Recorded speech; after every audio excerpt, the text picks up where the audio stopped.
He was a feared and mysterious killer known simply as the Unabomber. His bombing campaign killed 3 and injured more than 20 people. His calling card a manifesto railing against technology in the modern world. But it would be those words that led to his capture. Tonight, for the first time on television, we hear from the woman who turned him in. She sat down with me for 2020 on Discovery ID presents Homicide. The letter bomb went off at 8:30 this morning at Yale's Computer Science Center.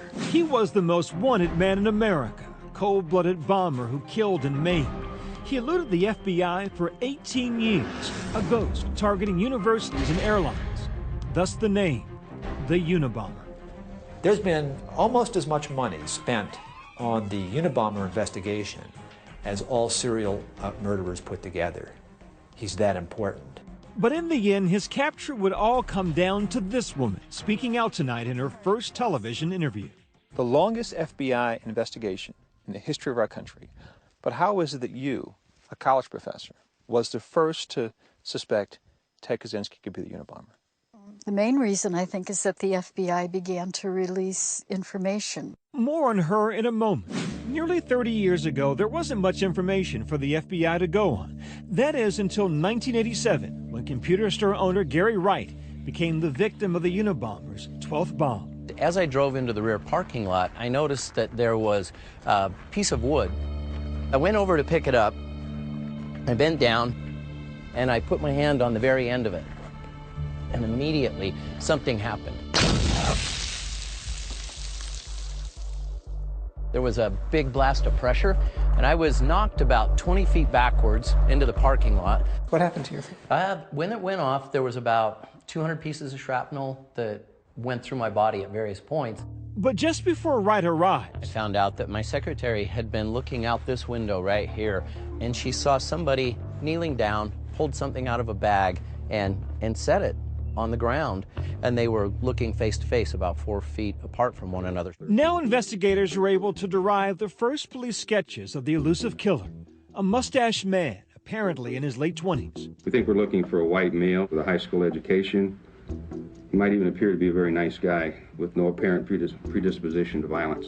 But 3 bombs later, it's the Unabomber himself who gives the FBI even more to work with by contacting the media and demands 2 newspapers print a long manuscript he's written, or the killings will continue. As we know, in so many cases of serial killers, pride goeth before the fall. The New York Times and Washington Post published the 35,000-word manifesto. It is blackmail, pure and simple, to which the Times and the Post have acceded. Were they justified in doing so? History might say yes, because a college professor, Linda Patrick, reads information the FBI releases and thinks she recognizes familiar-sounding ideas from letters her husband David Kaczynski and his family had received from his brother Ted. That must have been awful for you to have these suspicions that you're going to share with this man who you love. Yes, but it was really important to talk with Dave about it. When she said, well, I think maybe your brother's the Unabomber, I thought, well, this is not anything to worry about.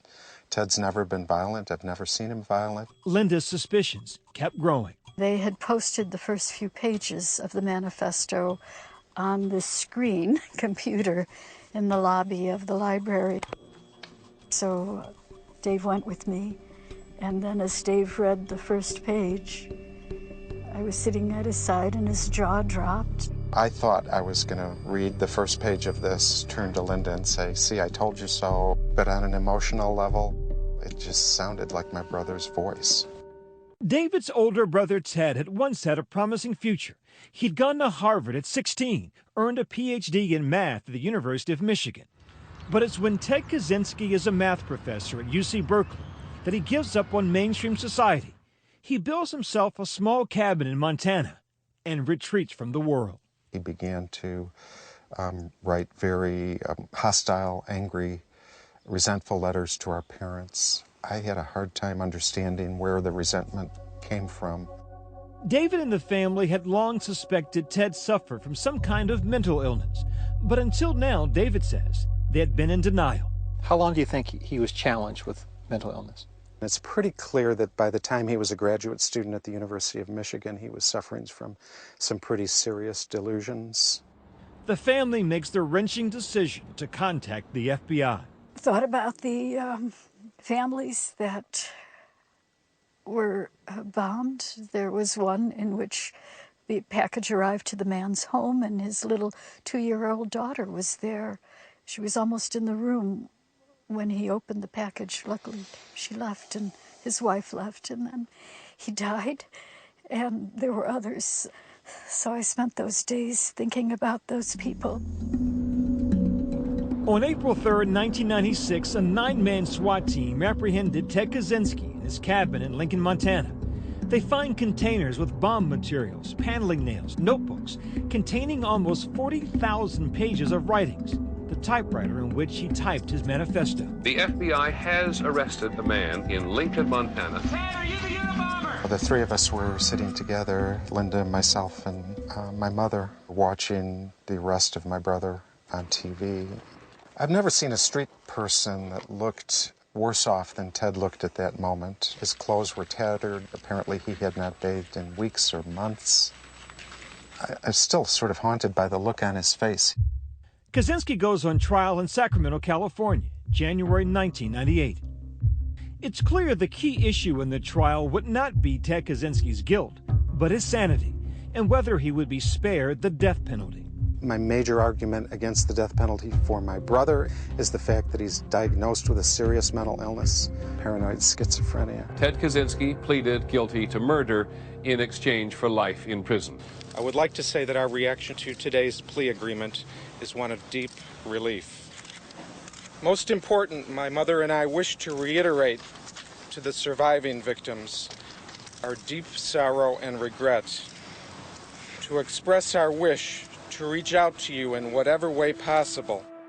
One of those David reaches out to is victim number 12, Gary Wright. I picked up the phone and I dialed the number, and I hear a voice on the other end saying, "You've reached the right house at the wrong time." I wasn't prepared for that. I was like, oh, so I mumbled out, "Well, I'm David Kaczynski. I think maybe you know who I am, and I'd love to talk if you're open to it. I'll try calling back in a couple of days." First, he just said, "I want to call and apologize on behalf of my family." That was the first thing. Yeah.